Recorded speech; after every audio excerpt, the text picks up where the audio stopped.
नमस्कार प्रिय छात्रों, मैं गणेश वर्मा अपने इस यूट्यूब चैनल पर आपका स्वागत करता हूं। जैसा कि बहुत दिन से हमारी कोई वीडियो नहीं आई थी और हमने क्लास 12th का फिजिक्स शुरू किया था, जिसमें हमने एक ही वीडियो डाला था इंट्रोडक्शन का।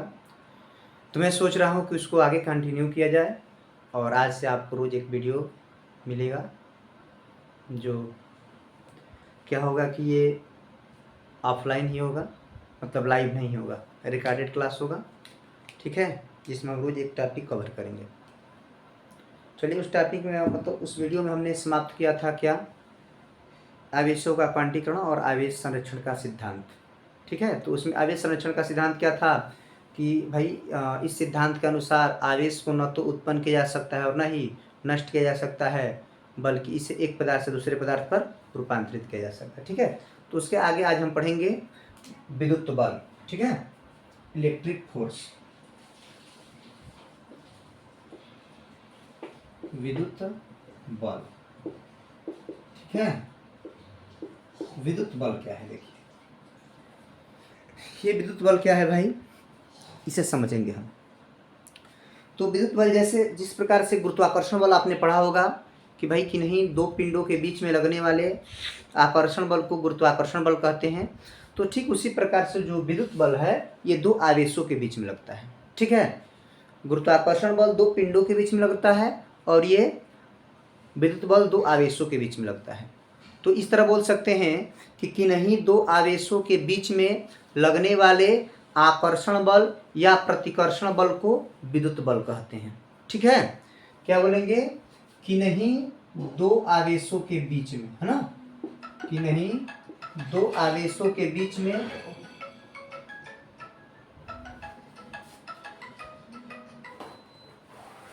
किन्हीं दो आवेशों के बीच में, दो आवेशों के बीच में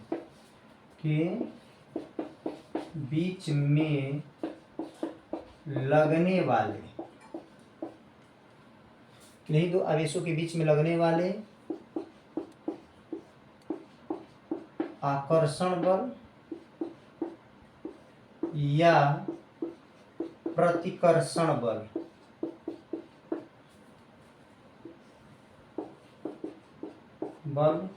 को विद्युत बल कहते हैं। क्या लिखा गया है सर? लिखा गया है कि नहीं, दो आवेशों के बीच में लगने वाले आकर्षण या प्रतिकर्षण बल को, आकर्षण या प्रतिकर्षण बल को विद्युत बल कहते हैं। सर ये बल है, तो बल को हम किससे प्रदर्शित करते हैं? बल है तो किससे प्रदर्शित करते हैं? कैपिटल एफ से। ठीक है, फोर्स को हम कैपिटल एफ से, है ना, इसे कैपिटल एफ से, है ना, इसे कैपिटल एफ से प्रदर्शित करते हैं,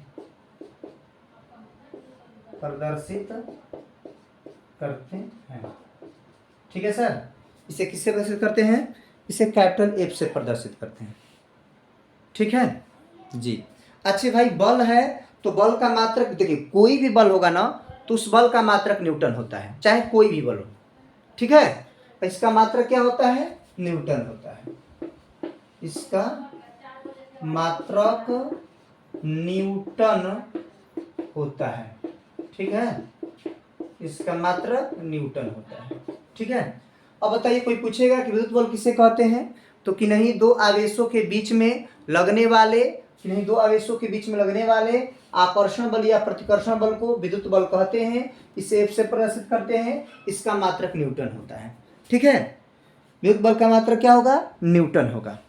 ठीक है जी, विद्युत बल का मात्रक न्यूटन होता है। अब देखिए, इस विद्युत बल को निकालने के लिए कुलाम एक वैज्ञानिक है ना, कुलाम ने एक अपना सिद्धांत दिया जिसे हम कुलाम के नियम के नाम से जानते हैं। एक सूत्र भी है जिसकी सहायता से हम विद्युत बल की गणना करेंगे। ठीक है, तो कुलाम का नियम है ना, सबसे पहले कुलाम का नियम किस पे लगता है? तो भाई विद्युत बल निकालने के लिए कुलाम का नियम लगता है। विद्युत बल क्या है? तो कि नहीं, दो आवेशों के बीच में लगने वाले आकर्षण बल या प्रतिकर्षण बल को विद्युत बल कहते हैं। ठीक है, अब चलते हैं हम लोग कुलाम के नियम की तरफ। कुलाम का नियम क्या है, या कुलाम का नियम क्या कहता है सर? कुलाम का नियम समझेंगे हम।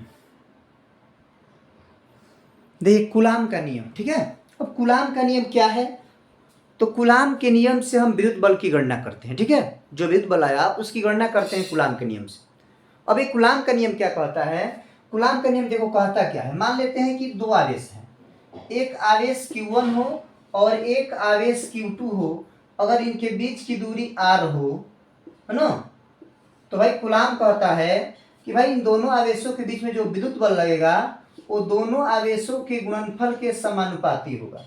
मतलब कि भाई दो अगर आवेश हैं, अगर दो आवेश एक दूसरे से कुछ दूरी पर हैं तो उनके बीच में जो विद्युत बल लगेगा वो विद्युत बल उन दोनों आवेशों के गुणनफल के क्या होगा, समानुपाती होगा। और जितनी दूरी पर वे होंगे उसके वर्ग के व्युत्क्रमानुपाती होगा। दो चीज, पहला भाई क्या कि भाई आवेश के गुणनफल के समानुपाती होगा।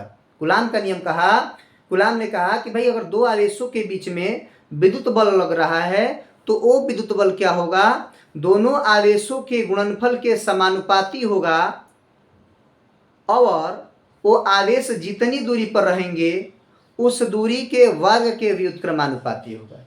अच्छा मान लेते हैं कि भाई दो आवेश, एक Q1 है एक Q2 है, वो एक दूसरे से कुछ दूरी पर है, तो कूलाम के नियम के अनुसार क्या होगा, Q1 Q2 F के समानुपाती होगा और ये R दूरी पर है तो यह F के समानुपाती होगा 1/r², अर्थात व्युत्क्रमानुपाती, ठीक है। तो यही तो कूलाम का नियम है। इस प्रकार से बोल सकते हैं कि भाई कूलाम के नियम के अनुसार या इस नियम के अनुसार कि नहीं दो आवेशों के बीच में लगने वाला विद्युत बल उन दोनों आवेशों के गुणनफल के समानुपाती होता है तथा उनके बीच के दूरी के वर्ग के व्युत्क्रमानुपाती होता है।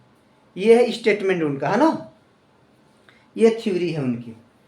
क्या कह रहा है भाई कि नहीं दो आवेशों के बीच में लगने वाला विद्युत बल, कि नहीं दो आवेशों के बीच में लगने वाला क्या, विद्युत बल, ठीक है सर, कि नहीं दो आवेशों के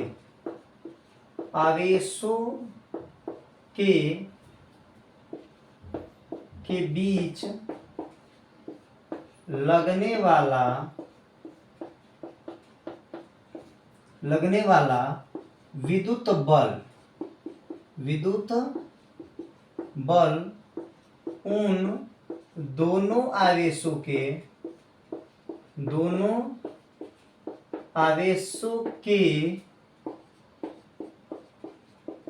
के गुणनफल के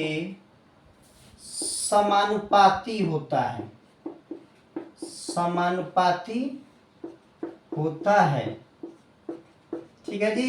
क्या कहा, पहला स्टेटमेंट क्या है कि नहीं दो आवेशों के बीच में लगने वाला विद्युत बल उन दोनों आवेशों के गुणनफल के समानुपाती होता है तथा उनके बीच के दूरी के वर्ग के व्युत्क्रमानुपाती होता है।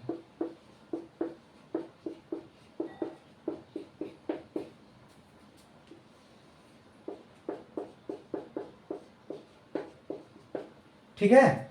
क्या कहा कूलाम ने, कूलाम ने कहा कि भाई कि नहीं दो आवेशों के बीच में लगने वाला विद्युत बल उन दोनों आवेशों के गुणनफल के समानुपाती होता है तथा उनके बीच के दूरी के वर्ग के व्युत्क्रमानुपाती होता है। तो भाई देखो अब यहाँ पर एक चित्र बना लीजिए। यहाँ मान लेते हैं यहाँ पर आपका Q1 आवेश है, यहाँ पर आपका Q2 आवेश,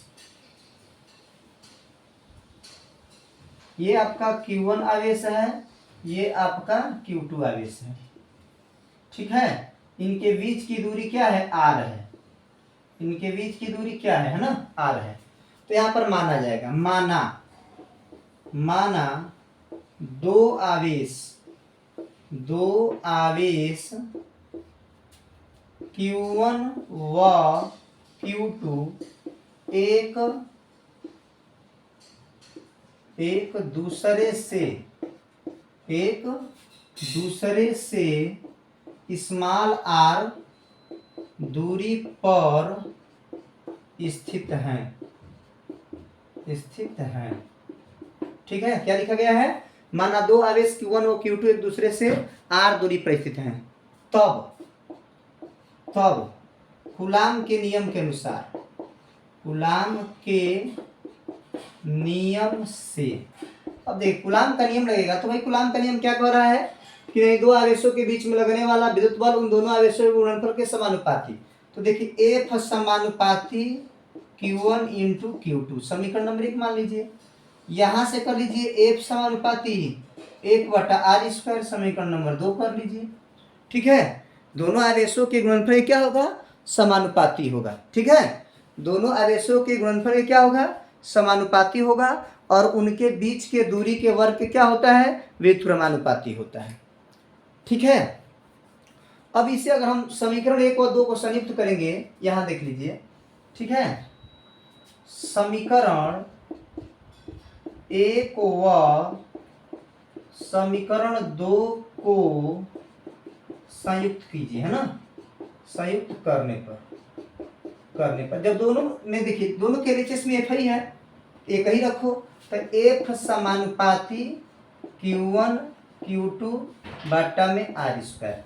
अब हम लोग जानते हैं कि भाई फिजिक्स में या केमिस्ट्री में जब भी समानुपाती निशान को हटाते हैं, समानुपाती के निशान को हटाते हैं तो कोई ना कोई नियतांक लगाया जाता है। ठीक है, जब भी समानुपाती के निशान को हटाया जाता है तो कोई ना कोई नियतांक लगाया जाता है। तो वही काम यहाँ पर भी होगा, हम समानुपाती के निशान को हटाएंगे। चलिए देखिए, अब देखिए मैं समानुपाती चिन्ह हटा रहा हूँ, अब यहाँ पर इसके बदले मैं देखो K लगा रहा हूँ, K। ठीक है, K Q1 Q2 बटा में r², जहाँ K क्या है, एक समानुपाती नियतांक है। ठीक है सर, K क्या होगा, समानुपाती नियतांक है। दिखाई नहीं दे रहा, नीचे हो गया। चलिए थोड़ा इसको ऊपर कर देते हैं, चलो मान लेते हैं यहीं पर हटा देते हैं।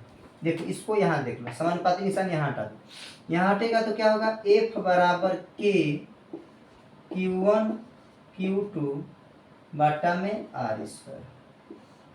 यहाँ से ये वो लाइन यहाँ पे चली है ना, जहाँ K एक समानुपाती नियतांक है।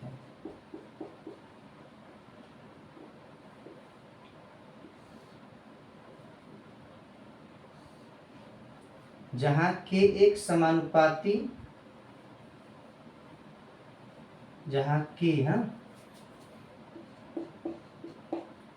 जहाँ K एक समानुपाती नियतांक है।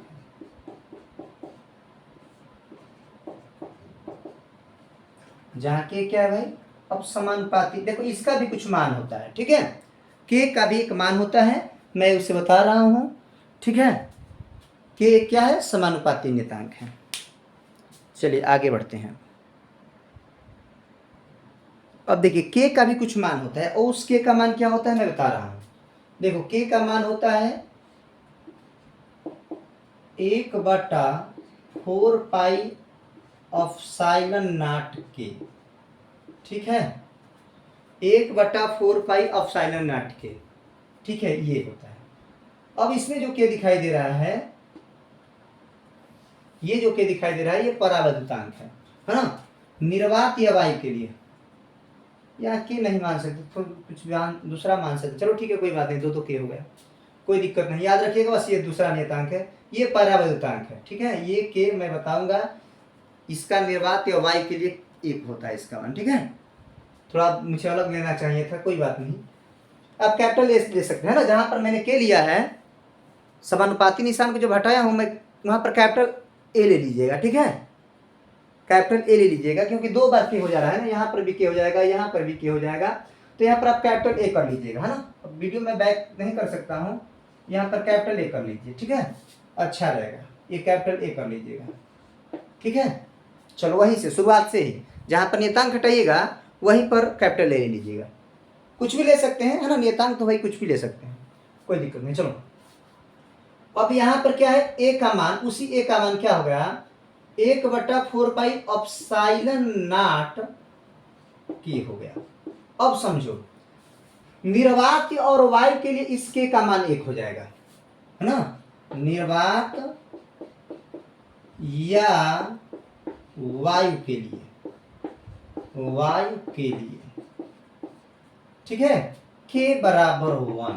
जैसे ही k का मान 1 होगा तो अब बताइए k का मान जब 1 हो गया, 1 से इसमें गुणा करेंगे तो यह 1/4 पाई एप्सिलॉन नॉट होगा ना जी। k का तो मान 1 हो गया और 1 से गुणा करेंगे तो वही रहेगा। तब इसका मान होता है 9 × 10⁹9, ठीक है। इसका मान कितना हो जाता है 9 × 10⁹9। तो डायरेक्ट उस सूत्र में क्या होगा, f बराबर होगा आपका 9 × 10⁹9 Q1 Q2 बटा में r²। ठीक है सर, ये है कूलाम का नियम और उसका सूत्र। यहाँ पर ये पहला आवेश है, Q2 दूसरा आवेश है, r दोनों आवेशों के बीच की दूरी है। अब हाँ समस्या आ रही सर, इसमें जो है ये स्मॉल के क्या था, तो स्मॉल के था माध्यम का परावैद्युतांक। अगली क्लास में बताऊंगा परावैद्युतांक क्या होता है, माध्यम का परावैद्युतांक। एप्सिलॉन नॉट क्या होता है, निर्वात या वायु की वैद्युतशीलता, निर्वात या वायु की वैद्युतशीलता,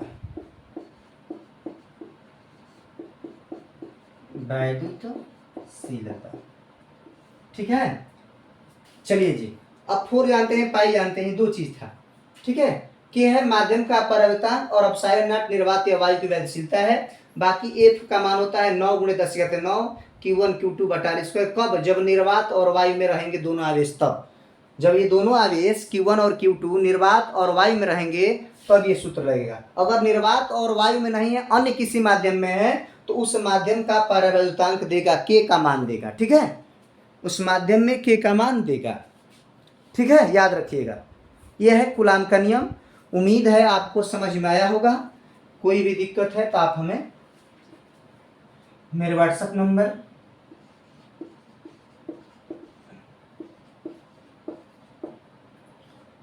7800433576 पर SMS कर सकते हैं या कॉल भी कर सकते हैं, ठीक है।